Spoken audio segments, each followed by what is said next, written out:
নমস্কার বন্ধুরা, ফুটন্ত তেলে ছেড়ে দাও আঙ্গুর আর দেখো কি হয়। আজকে আমি এমন একটা রেসিপি তোমাদের সঙ্গে শেয়ার করব। তো চলো বন্ধুরা দেখে নিই আজকের এই আঙ্গুরের নতুন রেসিপি।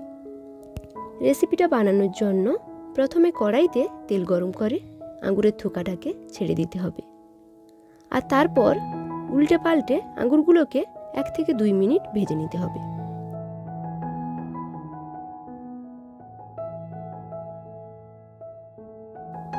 আর যখন দেখবে আঙ্গুরগুলোর কালার সবুজ থেকে হলুদ হয়ে গেছে, তখন আঙ্গুরগুলোকে কড়াই থেকে তুলে সোজাসুজি পরিষ্কার জলে রেখে দিতে হবে। তারপর আঙ্গুরের থোকা থেকে আঙ্গুরগুলোকে ছাড়িয়ে একটি প্লেটে রেখে দিচ্ছি। এই আঙ্গুরগুলো আমার 1 বাটি মতো হয়েছে। এবার একটি মিক্সিং জারে আঙ্গুরগুলোকে দিয়ে দিচ্ছি, আর তার সঙ্গে টেস্টের জন্য দিচ্ছি কিছু ভেজে রাখা চিনেবাদাম। তোমরা এর পরিবর্তে কাঠবাদামও দিতে পারো। আর দিচ্ছি 1.5 কাপ দুধ। এবার সব কিছু উপকরণকে ভালো করে পেস্ট করে নিতে হবে। দেখো বন্ধুরা, স্মুথভাবে পেস্ট করে নিয়েছি। এবার গ্যাসে একটি প্যান বসিয়ে তাতে 2 চামচ ঘি দিয়ে দিচ্ছি, আর ঘিটাকে ভালো করে গলিয়ে নিচ্ছি। ঘিটা যখন গরম হয়ে যাবে তখন এতে দিয়ে দিচ্ছি 1/2 কাপ সুজি। এবার সুজিটাকে ভালো করে ভেজে নিতে হবে।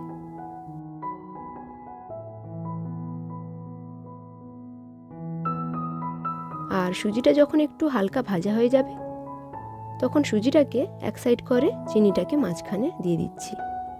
আর আমি এখানে 1/2 কাপ চিনি দিয়েছি। তোমরা মিষ্টিটা তোমাদের পছন্দ মতো দিবে।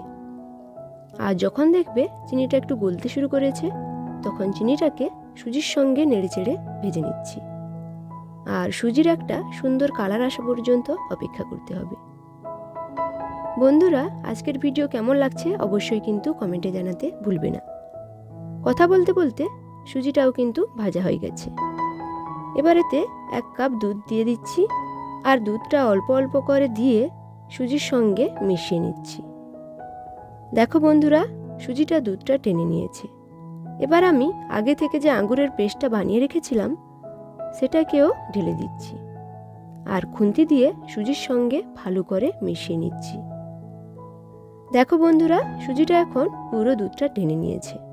আর যখন দেখবে সুজির মিশ্রণটা প্যানের গা ছেড়ে উঠে আসছে তখন বুঝতে হবে যে সুজির মিশ্রণটা এবার পারফেক্ট হয়ে গেছে। এবার গ্যাসটা অফ করে সুজিটাকে একটা প্লেটে বের করে নিচ্ছি। আর সুজিটা যে পাত্রে সেট করবে সেটাতে অবশ্যই আগে থেকে তেল লাগিয়ে নিতে হবে, তাহলে সুজিটা আর প্লেটে লেগে থাকবে না। আমি একটি প্লেটে আগে থেকে তেল লাগিয়ে রেখেছিলাম। বন্ধুরা, তোমাদের কাছে যদি কোনো মল্ড থাকে তবে কিন্তু এটাকে মল্ডে সেট করে নিবে। আমার কাছে কোনো মল্ড ছিল না, তাই আমি এইভাবে একটু চারকোনা শেপ দিয়ে দিচ্ছি। এবার এটাকে রুম টেম্পারেচারে 10 মিনিট রেখে দিব, আর তারপর নর্মাল ফ্রিজে 1 ঘন্টা সেট হওয়ার জন্য রেখে দিতে হবে। ফিরে আসলাম 1 ঘন্টা পরে। এবার আমি মিষ্টিটাকে বের করে নিয়েছি। এবার মিষ্টিটাকে আমি একটু কেটে দেখাচ্ছি। দেখো মিষ্টিটা কতটা সুন্দর হয়েছে। আর এই আঙ্গুরের হালুয়াটা খেতে অসম্ভব মজার হয়েছে। বন্ধুরা, তোমরাও বাড়িতে কোনো অতিথি এলে এই আঙ্গুরের মজার রেসিপিটা একবার হলেও ট্রাই করতে পারো। আর আমার ভিডিও যদি ভালো লেগে থাকে তবে কিন্তু তোমরা অনেক অনেক শেয়ার করো। আর এতক্ষণ ধরে ভিডিওটা দেখার জন্য অনেক অনেক ধন্যবাদ। আজকের মতো এখানেই বিদায় নিচ্ছি। দেখা হচ্ছে পরের ভিডিওতে। ততক্ষণ পর্যন্ত সবাই ভালো থেকো, সুস্থ থেকো। ধন্যবাদ।